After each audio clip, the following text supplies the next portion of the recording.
उधर वो अभी फिंडरीन हनीफ अब्बासी जो गया है वो पर्सनल अटैक्स करके गया है। कल उधर ख्वाजा आसिफ जो खड़ा था पर्सनल अटैक्स कर रहा था, हमने सुनी उनकी बात, लेकिन हमारी 2 मिनट की तकरीर से इनको जी दे के सारी उनके तमाम को खड़ा कर दिया है। ये जो 10% का लफ्ज का है उसको एक्सपंज करते हैं। आप तशरीफ रखें। डिप्टी स्पीकर साहब हो गया जी, आप तशरीफ रखें। मैं तो बैठ जाऊंगा, मुझे ना करने दे तकरीर, लेकिन मैं भी फिर इनको नहीं करने दूंगा। मैं कल ही काफी कर दिया ना। आखिरी बात डिप्टी स्पीकर साहब, एक चीज इमरान खान जेल में कैद होकर अल्हम्दुलिल्लाह वो जीत गया है, आप लोग हार चुके हैं। अगर इमरान खान की पॉपुलैरिटी का आपने अंदाजा लगाना है, ठीक है, तो शुक्रिया। ग्राउंड आपका, जगह आपकी। शुक्रिया। बिस्मिल्लाहिर्रहमानिर्रहीम। शुक्रिया जनाब डिप्टी स्पीकर साहब। डिप्टी स्पीकर साहब, मेरे बाद दीगर फाजिल मेंबरान ने भी तकारीर करनी है और हमेशा जितने भी हमारे जूनियर या बैक बेंचर्स पार्लियामेंटेरियन होते हैं तो स्पीकर के चेयर को हमेशा वक्त की कमी का एहसास बहुत जल्द होता है। अभी हमारे जो फाजिल मेंबर यहाँ पे तकरीर कर रहे थे बलूचिस्तान के हवाले से, उन्होंने बहुत ज़रूरी बातें की यहाँ पे, लेकिन अगर आप फ्रंट रो चेक कर लें तो इस ईवान की तकद्दुस का, इस ईवान की अहमियत का अंदाज़ा आप इन खाली कुर्सियों से लगा सकते हैं कि अगर इधर कोई मिनिस्टर या कंसर्न होता तो इनके गुजारिशात वो अपने साथ नोट कराते। और स्पीकर साहब, मैं अपने ज़िले करक के अवाम का इंतहाई मशकूर हूँ और उनका मैं शुक्रिया अदा करता हूँ कि मुझ जैसे मिडिल क्लास नौजवान जो एक स्टूडेंट लीडर की हैसियत से उसने अपनी सियासत का आगाज़ किया और इमरान खान और तहरीक इंसाफ के निशान के ऊपर, और निशान भी वो निशान के माजरत के साथ मैं उधर उस निशान का जिक्र भी नहीं करना चाहता और आपके नॉलेज में लाने के लिए कि जी जब हमसे बैट का निशान लिया गया, जब हमसे बल्ला वापस लिया गया, तो सिर्फ मेरी और तहरीक इंसाफ की तजलील के लिए मुझे बाजे का निशान दिया था कि सिर्फ मेरी तजलील कर सके और मकसद सिर्फ यही था। हालांकि अल्हम्दुलिल्लाह मैं तहरीक इंसाफ का वर्कर, लीडर और सपोर्टर और अल्हम्दुलिल्लाह एक सेल्फ मेड नौजवान जो अपने बलबूते पे अपनी मेहनत की बदौलत आज और अपने ज़िले के अवाम की बदौलत इस ईवान का दूसरी दफ़ा मेंबर हूँ। और पिछली दफ़ा भी इस ईवान में और अब भी मैं बार बार इस ईवान की तकद्दुस के बारे में मुख्तलिफ मेंबरान ख्याल कर रहे हैं कि जी अपने केस ईवान की तकद्दुस जो है उसको बार बार पामाल किया जा रहा है और ईवान जो है जिस मकसद के लिए ये ईवान बना था, या ये ईवान जो है ये हमारे 24-25 करोड़ अवाम की नुमाइंदा ईवान है। लेकिन डिप्टी स्पीकर साहब, अगर फॉर्म 47 के जरिए इधर मौजूद मेंबरान को एक कागज के टुकड़े के जरिए उनको मुंतखब ना किया होता तो आज आप इस चेयर के ऊपर ना होते और ना इधर शहबाज शरीफ वज़ीर आज़म की कुर्सी पे होता। क्यों? क्योंकि पाकिस्तानी अवाम ने मैंडेट इमरान खान और तहरीक इंसाफ को दिया। अगर एक कागज के टुकड़े के ऊपर मेरे मुल्क के पाकिस्तान 25 करोड़ अवाम जिन्होंने वोट दिया, कागज के टुकड़े के ऊपर जरब लगा दी, तो कौन करेगा इस ईवान को, कौन अहमियत देगा इस ईवान को, कौन सरेगा इस ईवान की बात को? और जब आपके पास इखलाकी जुर्रत ना हो, जब आपके पास मोरल ग्राउंड्स ना हो, जब ये बात करेंगे तो अगलों ने क्या कहना है कि जी चुप कर, फॉर्म 47 के जरिए तुझे मैंने बनाया, तुझे अवाम ने वोट नहीं दिया, कैसे चलेगा मेरा ये मुल्क, कैसे आगे बढ़ेगा मेरा ये मुल्क? क्योंकि इनके पास इख्तियार ही नहीं है और सिर्फ 4-5 इधर इन्होंने छोड़े हुए हैं। और इधर वो एफेंड्रीन जो इधर से गया है, अभी मेरे बारे में उसने एक बात की डिप्टी स्पीकर साहब कि ये दाढ़ी वाला, अल्हम्दुलिल्लाह मेरी दाढ़ी है और दाढ़ी जो है ये सुन्नत है, तमाम अंबिया कराम की मुस्तकिल सुन्नत है। उसने कहा कि दाढ़ी वाले ने कर्नल शेर खान का मुजस्मा उठाया हुआ था।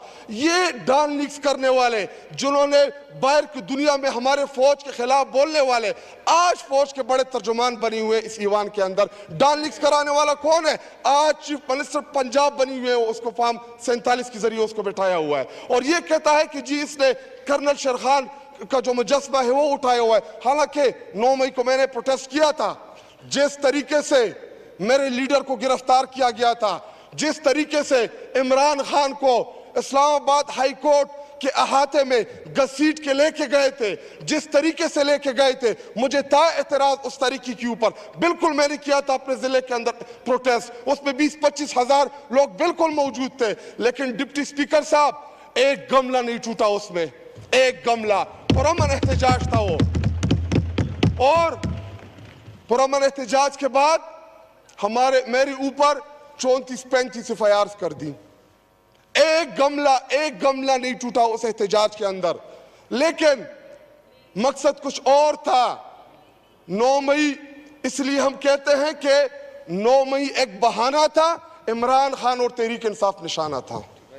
सिर्फ और सिर्फ इमरान खान और तहरीक इंसाफ निशाने के ऊपर थी। अगर इमरान खान को उन्होंने गिरफ्तार किया, जिस तरीके से गिरफ्तार किया, और सुप्रीम कोर्ट ऑफ पाकिस्तान ने कहा कि इमरान खान को आप लोगों ने गैर कानूनी तौर पे गिरफ्तार किया है, और ये सुप्रीम कोर्ट ऑफ पाकिस्तान ने कहा, हमने नहीं कहा।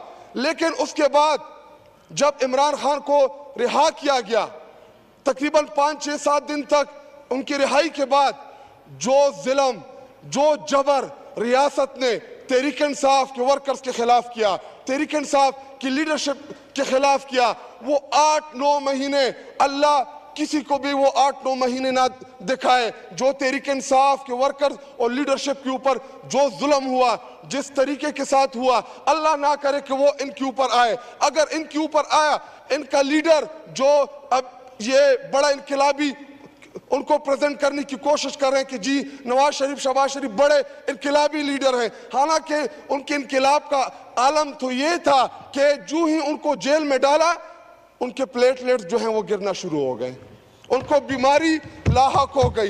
और जाना किधर है? इस मुल्क के ऊपर 40-45 साल तक हुक्मरानी की, 45 साल तक इस मुल्क के ऊपर काबिज रहे, एक अस्पताल नहीं बनाया कि उसमें अपना खुद का इलाज करा सकते। ये आलम था इनकी हुकूमतों का। और दूसरा, 3.5 साल की एक बेहतरीन हुकूमत, एक लीडर जिसने जो कौम को औलाद की तरह समझता था, खुद को कौम का वालिद का दर्जा दिया, एहसास प्रोग्राम शुरू कराया, सेहत कार्ड दिया इस मुल्क को, मईशत की बेहतरी के लिए वो इकदामात उठाए जो तारीख में नहीं उठाए किसी ने। इसके अलावा कोविड के बावजूद 1.5 साल तक जो कोविड का मुश्किल दौर था, पूरी दुनिया ने उसको रिकॉग्नाइज किया। पाकिस्तान जो था वो ट्रैक पे आ गया था, पाकिस्तान जो था वो तरक्की की राह पे गामजन होने वाला था कि एक साजिश के तहत अपनी कौम के लिए एक लीडर जाता है रशिया ताकि मैं सस्ता तेल ले सकूं, मैं सस्ते गंदम खरीद सकूं।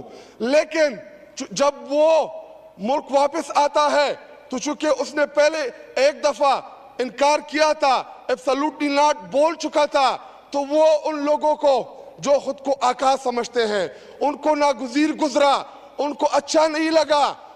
और इधर कुछ बैरूनी और कुछ अंदरूनी गद्दारों ने मिलके उस लीडर को, उस वजीर आजम को और उस हुकूमत को बेदखल किया। और उसके बाद होता क्या है जनाब डिप्टी स्पीकर साहब, एक डायरी हाथ में लेके वजीर आजम हाउस से चलता है और बाहर प्रिजन वैन्स खड़ी होती है, अदालतें लगती है, और एक वो लीडर जिसने सारी जिंदगी 28-29 साल की सियासत में एक गमला ना तोड़ा हो, उसने हमेशा इस मुल्क में आईन और कानून की बात की।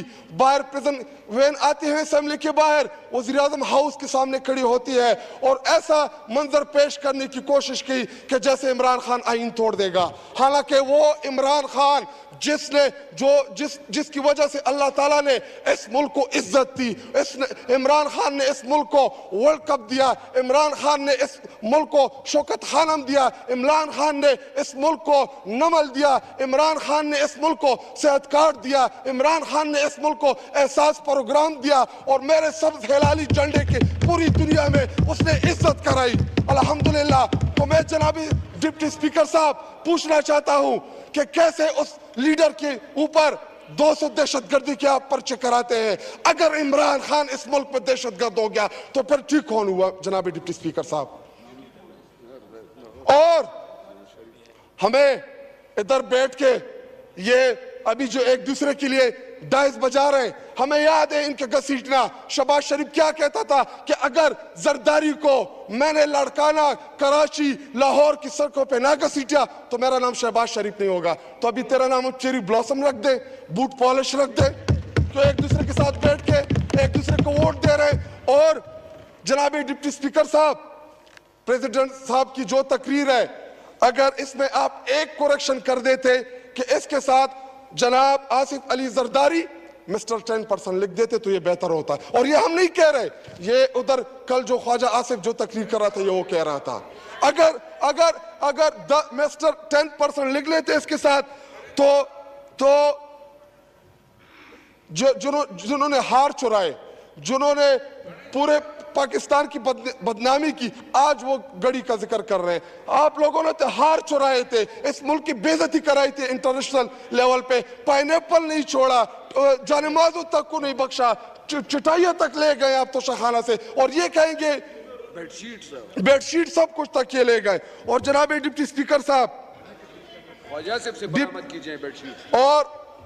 और जनाब डिप्टी स्पीकर साहब, जनाब डिप्टी स्पीकर साहब, मैं एक और जी, जब इनकी बारी होती है तो आप इनको 20-20, 25-25 जी देखें, मुझसे बारी आवाज इसी वार में किसी की नहीं है, नहीं करने देंगे तकरीर, ये भी नहीं कर पाएंगे, वरना आजमा ले खुद को। मुझसे बारी तकरीर किसी की भी नहीं है इसी वार में, आवाज किसी की भी नहीं है।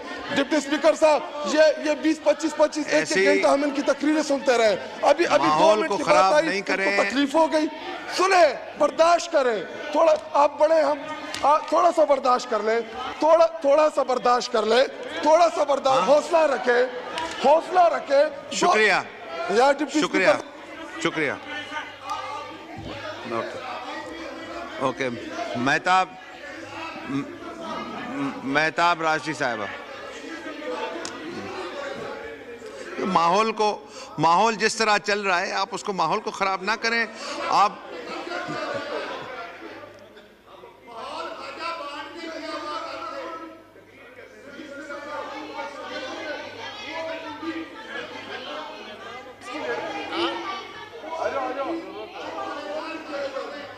तशरीफ रखे। हो गया आपके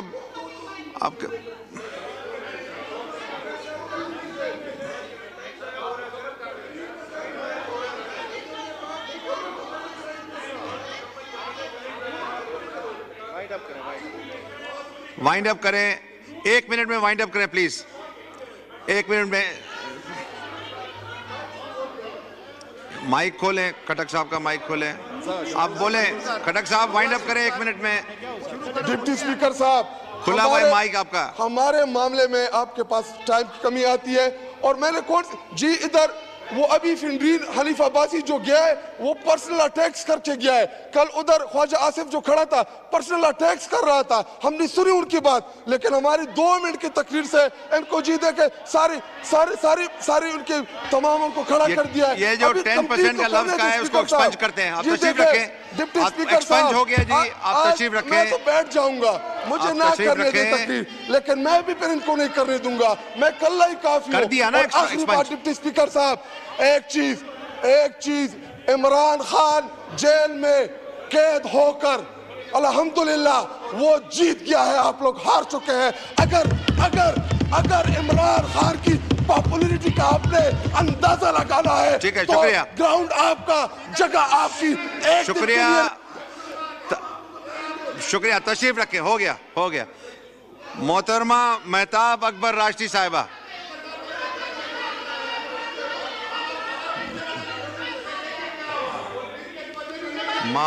माहौल खराब नहीं करें, माहौल खराब नहीं करें, तशरीफ रखें।